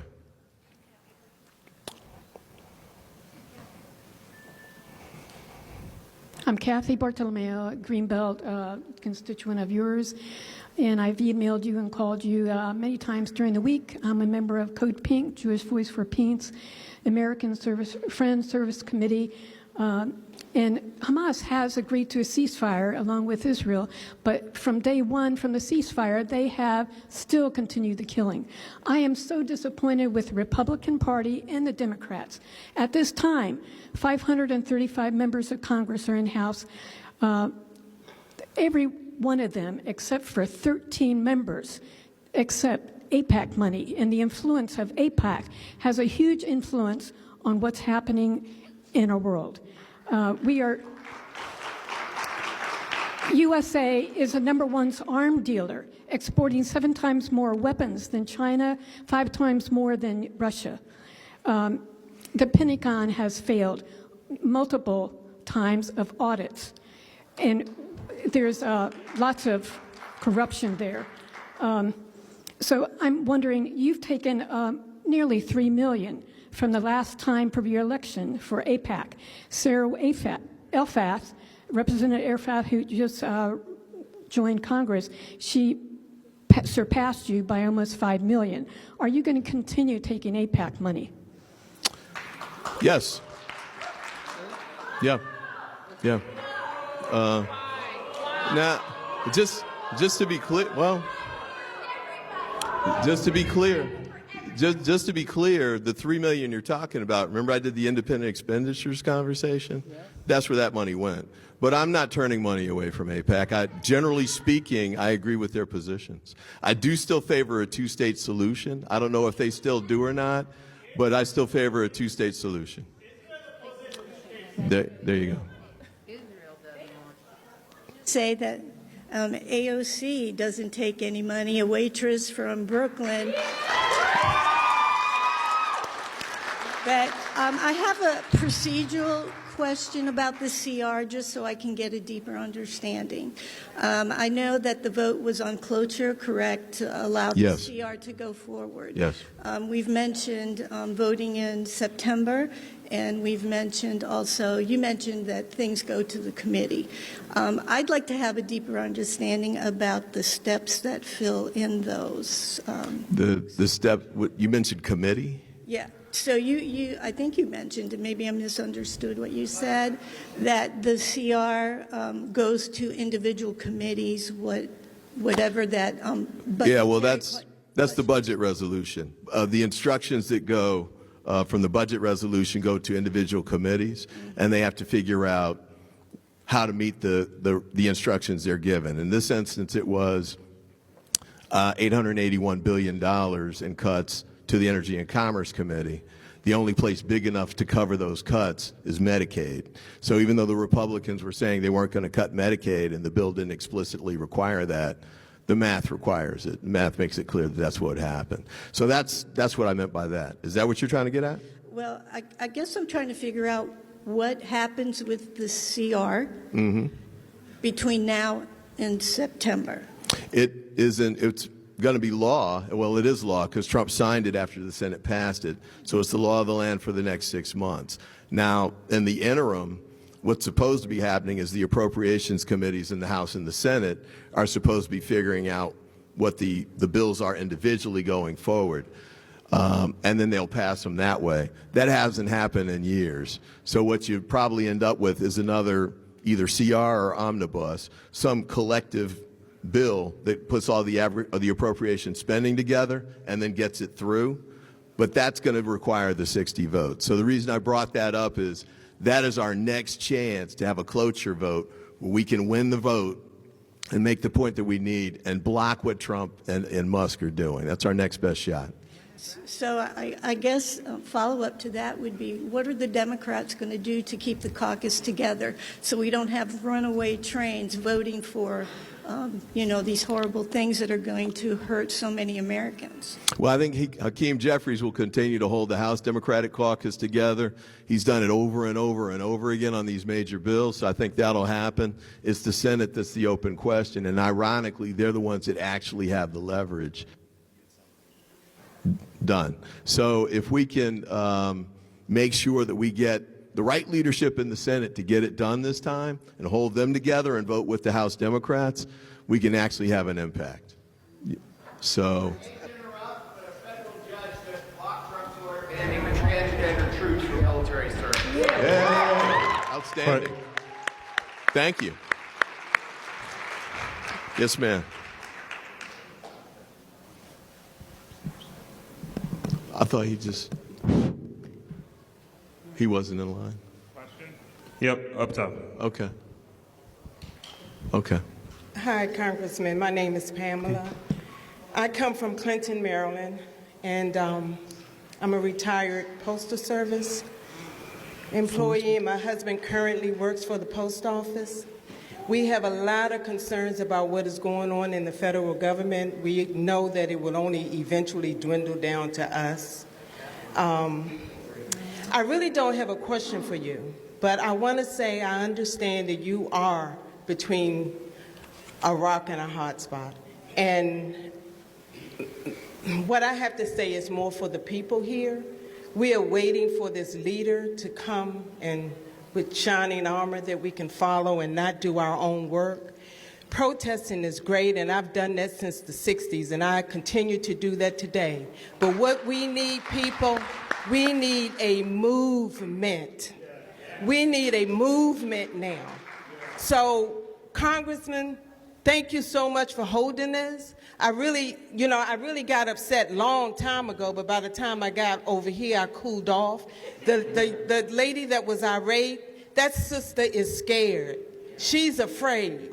The lady that's looking for a leader, she's humbling from her heart. Can somebody just help me and let me follow you? Yes, ma'am. So when you speak so calmly and we are so afraid and we are also angry, it creates that feeling in us that, oh, this is just the same old thing. And I personally don't think we're going to get to 2026.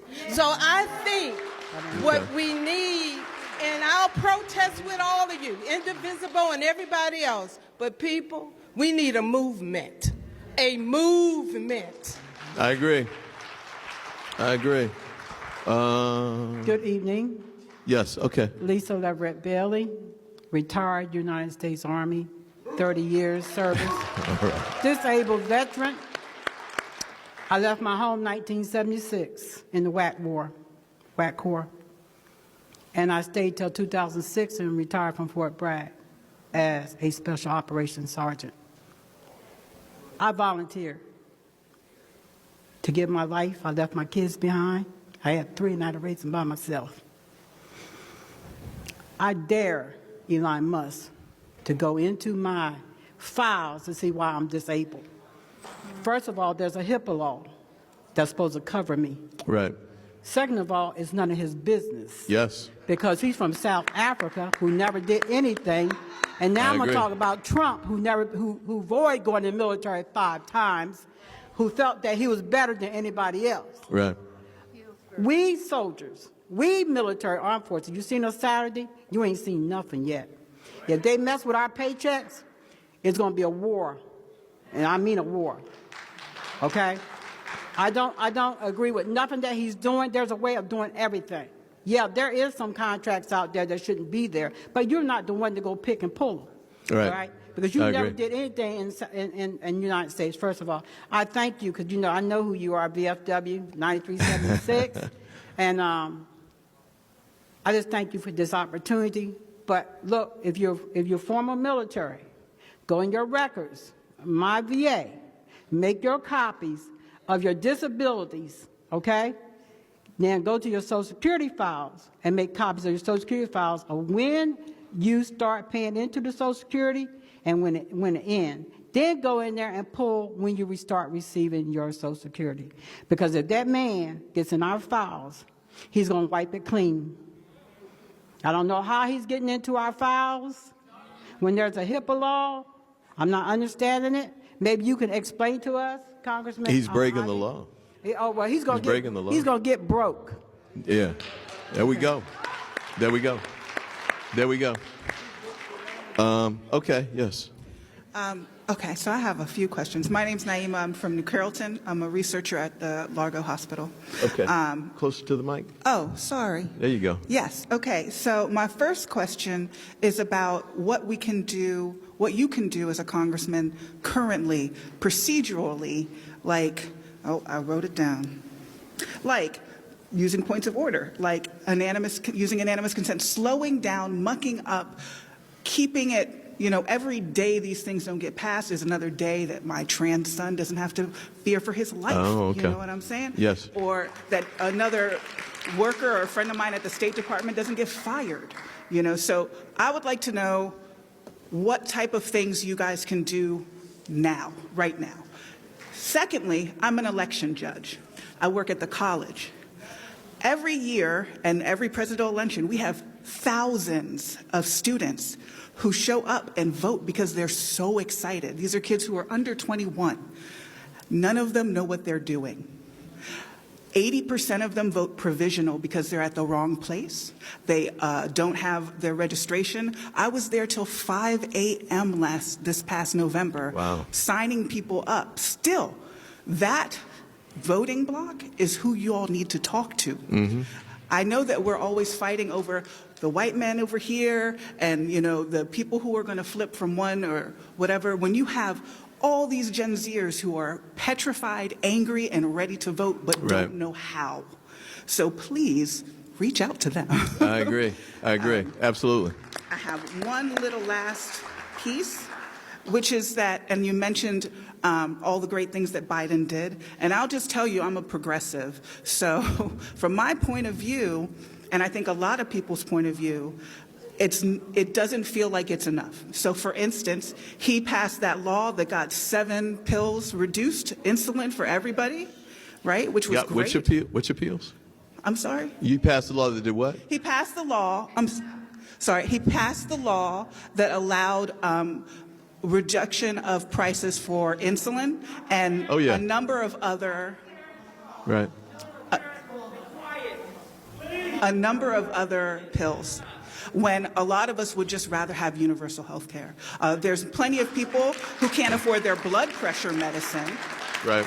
And the Democratic is always doing these incremental, the smallest portions, and that's why I think a lot of people don't trust them and don't feel like they're going to do anything. So they put a psycho in office because he is doing something. And he's doing crazy shit, but he's doing something. And that's why he ended up back there. So we need to know that the Democrats are going to do something. Even if it's crazy, let it be on the other side of crazy. Give us what we need instead of just giving us a tiny bit of what we need. No, fair enough. But think about it this way, and I don't totally disagree about the Biden piece. It was incremental. The challenge, though, was even when we had the trifecta, we'd get all this stuff through the House, but it wasn't getting through the Senate because of Manchin and Sinema. And so they needed the 60 votes. And as somebody pointed out earlier, the McConnell piece, he never went, right? Whenever he could block it using cloture, he did it every time. And when Obama was the president, he just did it all the time that he could. So I think it's fair to say that it was incremental, but we were able to get some of those things done and try and move them forward. If Harris had won, I think we could have moved him even further forward too. So next over here. I'll try and pick it up a little bit because we've got a lot more people to go and we're going to try and cover as many as we can. Good evening, Congressman, and thank you. I'm Blaine. I'm from College Park, Maryland. After we win back the House and hopefully the Senate in the future, what reforms to the structure and processes of our democracy would you be willing to make to ensure that political extremists no longer grab power in our government and to ensure that we citizens have faith in our democracy? I feel, and I'm afraid, that if we don't make a change, Trump will someday be gone and things just won't get better. Specifically, I'm curious to hear your thoughts on issues like adding term limits to the Supreme Court, term limits to members of Congress, perhaps changing the way we vote, or maybe campaign finance reforms. Now, I know these are all big asks, and someone earlier asks about campaign finance reform, and it feels like you kind of brushed them off and said that requires a constitutional amendment, so we're not going to do that. But we need big ideas. We need ambition. We need to put these things in the cultural zeitgeist to get people on board. If the Democratic Party adopted a platform that was ambitious, I feel like more people would be willing to rally behind it. These are ideas that people understand. These are ideas that people can get behind. And if it won't work at the federal level, maybe you believe that, you could at least work with people at the local level. You could work with Miss Braveboy. You could work with my mayor over in College Park to set some of these precedents, to use them as a test bed and a launching board toward the federal government to see what plans can work and how we can fix the federal government so people have more faith in our democracy. Okay. Let's take public financing as an example, because that is happening locally, right? Nobody uses it because they raise more money circumventing it. So the only candidates we've had actually use public funding are the ones that can't raise more money. And so the last gubernatorial election was a big example of that. So I'm not saying I disagree with the ideas, but I will say this. Almost everything you mentioned has been in the Democratic platform. In fact, probably in 2024 and definitely in 2020. The public's not voting on those. Trump won on the economy.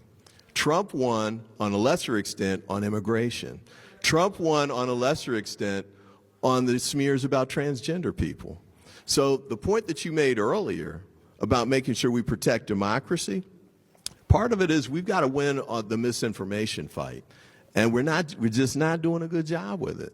So if we make sure that we reach people, get them correct information, as we were just talking about earlier, y'all raking me over the coals about not knowing Joe Rogan, but the key is that the Democratic Party needs to reach those folks too, because there are people who are listening to Joe Rogan apparently, who would be open to these kinds of ideas. We've got to make sure we present those ideas to them. People don't have faith in our leaders, and that's why they're going to people that produce misinformation like the Joe Rogans or even farther crazier people. So we need people that we believe in, people that are pushing these ideas so that we have faith in our democracy. Let's take that point for example, okay? Why don't people believe in, let's say, Kamala Harris? Did you hear some of the misinformation campaigns that were stated about her? Or what about Barack Obama's daughters? Did you hear that stuff? So I don't think it's fair to say that Barack Obama was not a good leader because there was misinformation out there about it. And there's a lot of people that believe the stuff. There's a lot of people that still believe he was born in Kenya. You know, they still do. But we can't convince all of them. But we've got to make sure we reach that sliver somebody over here talked about of the persuadable voters. We've got to make sure we reach them, get them the correct information, and do it in a way that'll win them over to our side. That's how it's going to happen. But the guys that stormed the Capitol on January 6th, they're not part of this agenda. They really aren't. The Proud Boys are not down with that. The guys that blew up Oklahoma City or Charlottesville where they ran a car into the crowd, they aren't the ones we're going to win over.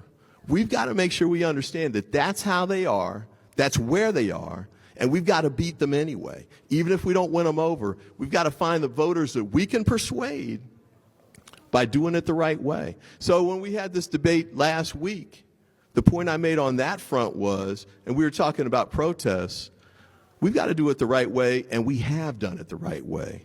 That's how we had Selma and Birmingham. That's how we had the March on Washington. That's how we had the Black Lives Matter movement. While they had Oklahoma City, Charlottesville, and then January 6th when they stormed the Capitol. And then Trump had the nerve to pardon those guys and act like that was the right, because he said they were patriots. That's where those folks are. We've got to beat them where they are. They're wrong. They're strong, but we can still beat them anyway. And that's how we got to do it.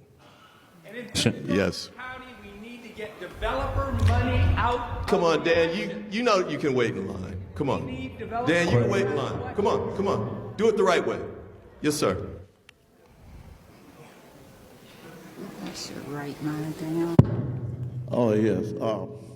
First of all, I'd like to thank all the taxpayers in Prince George's County for my chair and all the taxes that they gave me as a disabled veteran. Next, Congressman, I got your back. Thank you. I served 31 years in the Marine Corps. 3 tours of Vietnam. Wow. Combat, all combat. I've given everything I got. I don't have no more but my physical self. There's only, and there's a few more things I want to say. There's only two entities that I'm afraid of. One is God. Second, my wife back there. Nobody brings fire like she do. All right. But the veterans, we are suffering. I just came from the VA. I saw a lot of people walk out, and I asked them why. They were brought in to work, then they were sent home on leave. For what? Because he is angry? Because he got caught with his hand in the cookie jar? Yeah. That is not right. Right, I agree. And the last thing I want to say, how can I say this? Close your eyes and think of the name Stonewall Jackson Wright Jr. Do you know what nationality he is? Nobody knows. It's me. When I was in the Marine Corps, I went from a slick private to a Chief Warrant Officer 4 because of my name. And it just hurts me to see I gave all the blood, all the sweat, and dead bodies everywhere around the world for this country. And I hate to see a man like him step in there and just say, he done something. He ain't done anything. Right. Him and Musk, they haven't done anything. I agree. I agree. By the way, the PACT Act was included, cuts to the PACT Act, which was put in place to help veterans who were got sick while they were in combat. They cut $23 billion out of the PACT Act for that. So I'm told we've got a hard stop. Is it 8:30? 8:30 because the school has to start closing. So we got one up top as well. Okay. Tell you what we'll do. If we can really go fast, you guys put them up. So, okay, ma'am over here, you want to go real quick? Do them quick. Okay, quick. My father drove a supply truck during World War II and hit one of those bombs, and he was in the Army hospitals in the States for 5 years before he got to see his son, who was 5 then. He's buried in Arlington Cemetery with Purple Hearts and everything. Yes, and ma'am. my husband, my deceased husband, is buried in Cheltenham. Both of them were so disgusted with treatment at veterans hospitals that they refused to go to them. They went to private hospitals. Yes, ma'am. And they were starting to get better, but now, how can you get service when you don't have the people to do it? That's right. That's right. The second point I want to make. Make them quick. Okay. Make them quick. I worked for 11 different agencies before I retired from the federal government. I'm proud of my federal service. Okay. But I noticed I was working with ATF when we were inventorying every Uzi in the United States. Okay. Get to it. What money made them cut the project? We were almost through, we were 3/4 through with it. That's right. They didn't want them inventory weapons of mass destruction. And now look what we have. That's right. Money. I hit a pothole and got a flat tire last week. But I thought about Biden and the infrastructure work that he had passed. And I Okay. hope that that goes through. Yes, ma'am. So, All right. okay, I'm going to stop at that point. We got one Thank up you top so as well, much. Yes, sir. ma'am. Thank you. It'll start. There you Okay, go. there we go. I have a couple of questions, but I will make them quick. Earlier you mentioned people losing access to healthcare and healthcare becoming more expensive because of Trump's policies. I know that a lot of Republicans champion states' rights. What can we do to twist that ideology and help Marylanders? You know, can we establish universal health care for the state of Maryland to protect us here? If they're going to champion states' rights and give more power to states, can we help people on the state level more? What can we do to make sure that Democrats who don't obstruct Trump don't get reelected or continue to be promoted by the Democratic Party? Okay. How can we ensure that we're getting unbiased news from the government and the White House when there's issues with the White House Press Association and banning legacy publications? All right, last point. Yep. And the last point is with the Democratic Party and with the forms of protest that I've been seeing with the pink jackets and the signs and standing outside of the Department of Education, I guess I'm just a little fatigued. You know, I've been protesting for so long. I've been part of the Black Lives Matter movement since I was 10 years old, and it just seems that black people are still getting killed. We're getting our words painted over for Black Lives Matter Plaza. You know, how many more times can we do these peaceful protests and not receive any actual justice before we feel like we don't have any more options? Okay, real quick, the states' rights point, Obamacare was actually structured to do that by offering an incentive for each state to adopt it.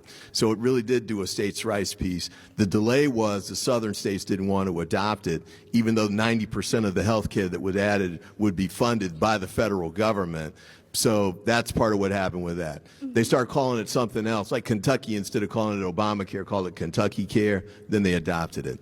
On the last point with Black Lives Matter, and then I'm going to go to the next one here, Black Lives Matter had an impact. There were cops that got indicted after Black Lives Matter that did not get indicted beforehand. So I think it clearly had an impact. It had an impact on the 2020 election as well.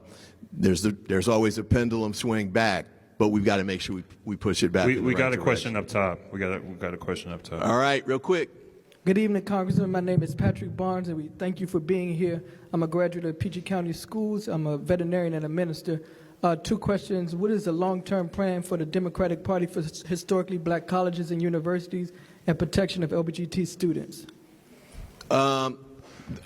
HBCUs, so far the funding's been not touched, so we want to make sure we continue to protect that.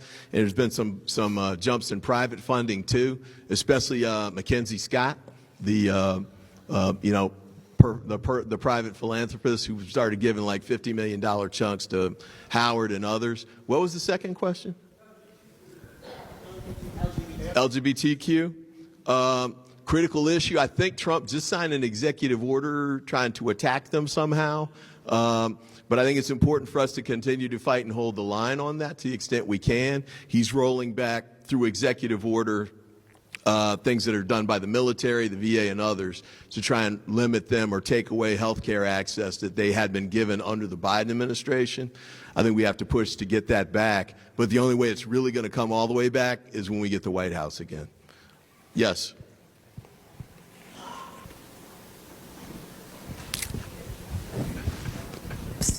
Go ahead. Okay, awesome. So thank you again, Congressman, for taking this time. I know it's gone over. I'm a little nervous, but I'm passionate. That's why I waited in this line. One of the things I wanted to bring up was we're recognizing a shift, and what's going to happen to the Democratic Party is what happened to the Republican Party recently, and we're looking for radical fighters in the Democratic Party. We need people that are going to take a stand for things and not just ride the middle. And if you can't, you're going to see a lot of your constituents and people fall off. And so recently looking at the news and stuff like that, I'm seeing some congressmen and politicians really speak up and take stands. But I want to bring back up a conversation that was hit on earlier today, and that's on funding in your campaign. And I know you said that you're okay with taking AIPAC money. I was disappointed by your answer. But I think one of the things that we need to see is just some politicians take a stand. So I'm asking you now, would you agree in your next campaign to be completely publicly funded? And No. if not? No. And if not? I don't even think you, there's public funding for if, Congress okay, or congressional if not, races. Okay. How do you ensure that your legislative priorities remain focused on the needs of your constituents rather than your donors? Great question. So the bottom line for my donors is I have, I don't know, like 3,000 donors or something like that who, by and large, have given money in ways that, you know, $500, $1,000 increments, something along those lines. So, and most of them aren't asking me for anything. So, Congressman, we're smart.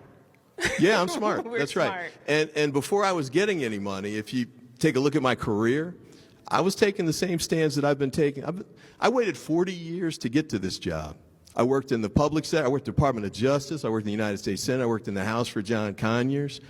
I have a long career of standing for the same things I'm standing for now.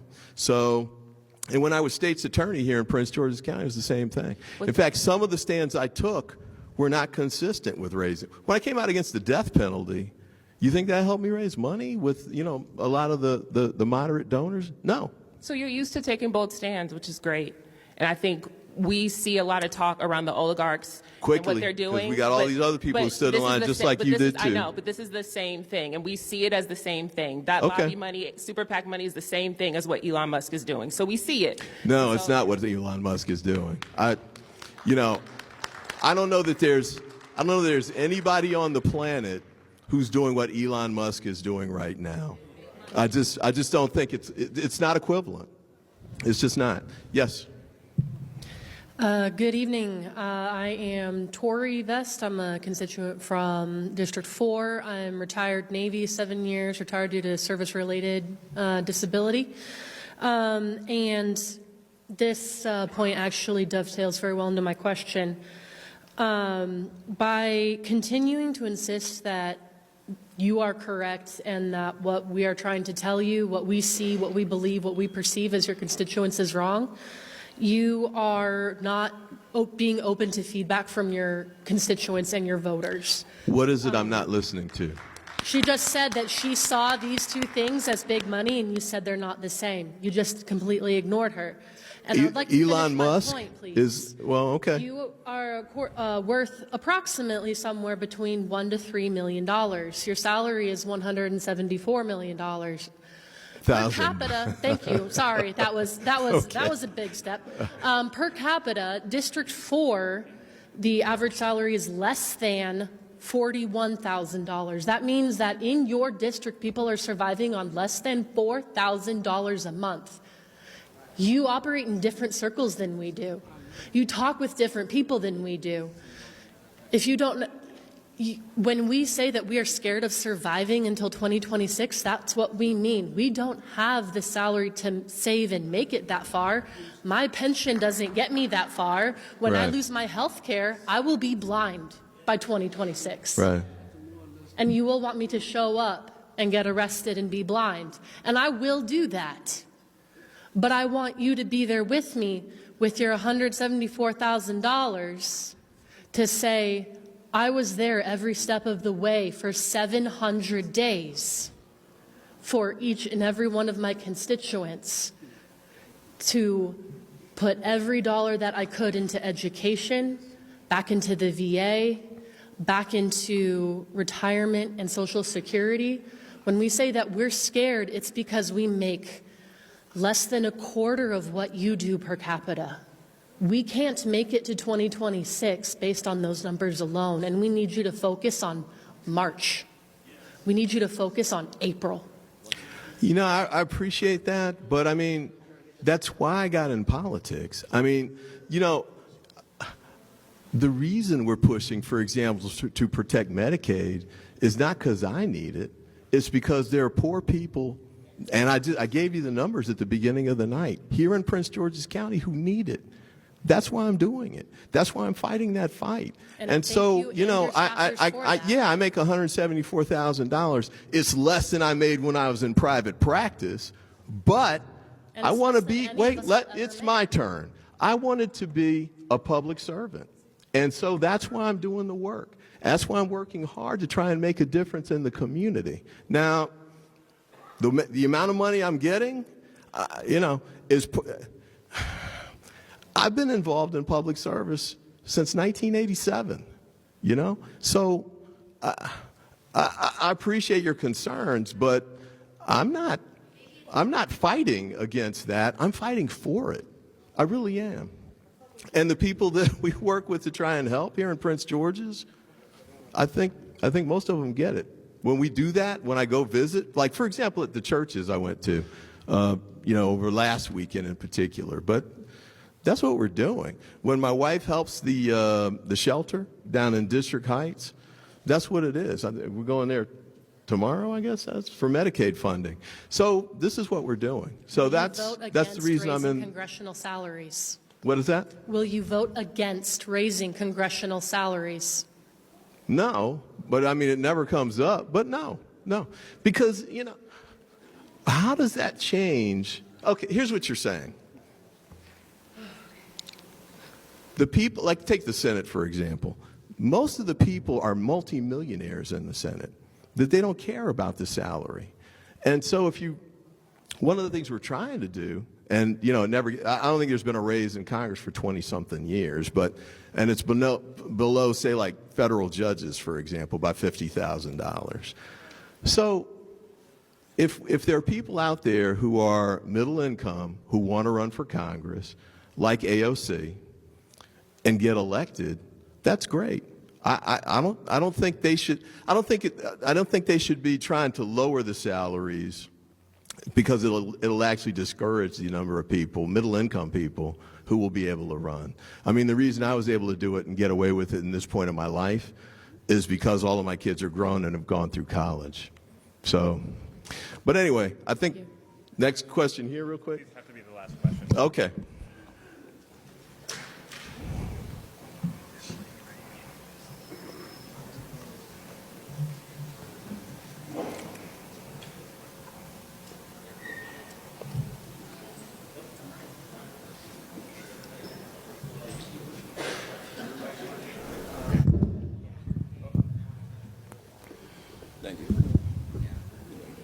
Thank you.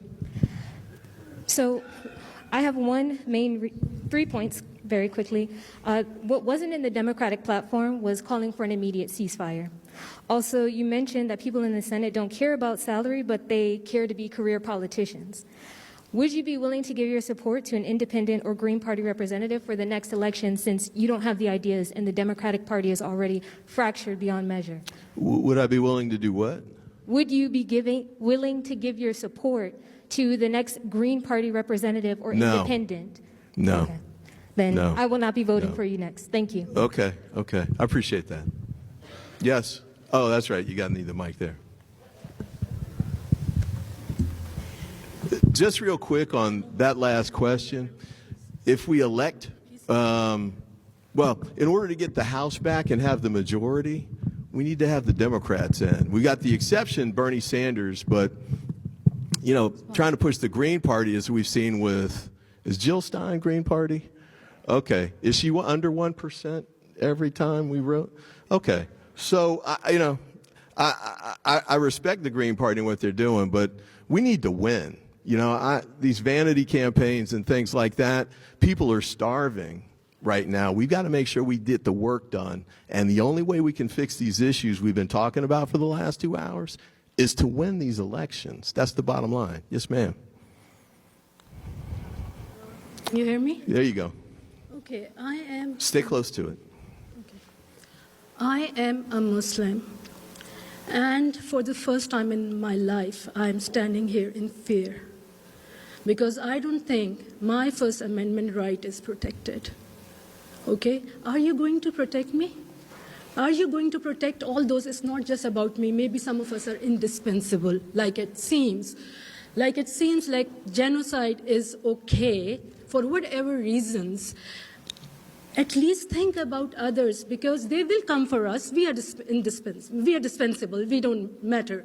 Those people don't matter. There are so many human rights abuses. They don't matter. Life is going on. But at least smell the coffee. Do you think 2026 is coming? Do you think they are not going to rig elections? You think you can stop that? You think courts can stop that? Who is going to implement their verdicts? Where is the force? Who is going to do that? Can't you see it? And sorry to say, Democratic Party sounds like Chamberlain in World War II, okay? We are there. If you can't see it, I can see it. I am just a regular, normal citizen. You have been telling me what you have done in your life. Haven't you read the history? Can't you see it? Tell me, what should I feel? What should I do? I don't know. Somebody will take a video or not. I don't know if somebody comes and pull up my car and asks me, where are your papers? Just because of the color of my skin, just because of my religion. Are you going to protect me, or are you going to have another town hall meeting and say that, oh, APAC money, I will take it. It's okay for them to kill so many people, and if I talk about it, I can be arrested. And I don't know if my citizenship matters anymore. What are you going to do about it? I'm your constituent. I voted for you. And do you know why you guys lost the election? Do you even know that? Have you guys done anything about it? Do you even know why Kamala Harris lost? Why there were not people out voting? Because you guys didn't even listen to them. You avoided certain concerns. And that fascist, he went to them. You guys didn't even did that. So you think that we should listen to you anymore? I'm so disappointed. I came with so much hope. I've been waiting here. And I don't know what will happen to me. Thank you. And then we even veto the Okay. I'm not sure I got all of the question there, but I asked you, do you know why the Democratic Party lost their election? Do you know that? the presidential election? In Michigan. Presidential election. Yeah, in Michigan. In Michigan and other states. Okay. Well, let's take Michigan real quick. Alyssa Slotkin won in Michigan. And I know Harris lost in Michigan because she lost all of the battleground states. But, you know, I think it was the difference in the two campaigns, in part because she was better known in Michigan and I think did an outstanding job with the race. So I think what we're going to have to do is to close off. I can talk to people, but I guess we have to get outside to do it so they can start cleaning up. But look, I appreciate everybody coming out tonight. I know we lost most of our crowd over time, but you know, I appreciate the energy and the focus and the passion. And I also appreciate the fact that many of you want to keep working together on these kinds of issues to see if we can find a way, because we've got to win in 2026. And I know everybody's angry right now. I've got two of my kids that are they're getting laid off too right now, so I get it. But the only way we can fix that is to take the House back and hope that the courts keep doing the right thing on that front. So thanks everybody for coming out. Have a good evening. I'll stick around afterwards. Thanks again.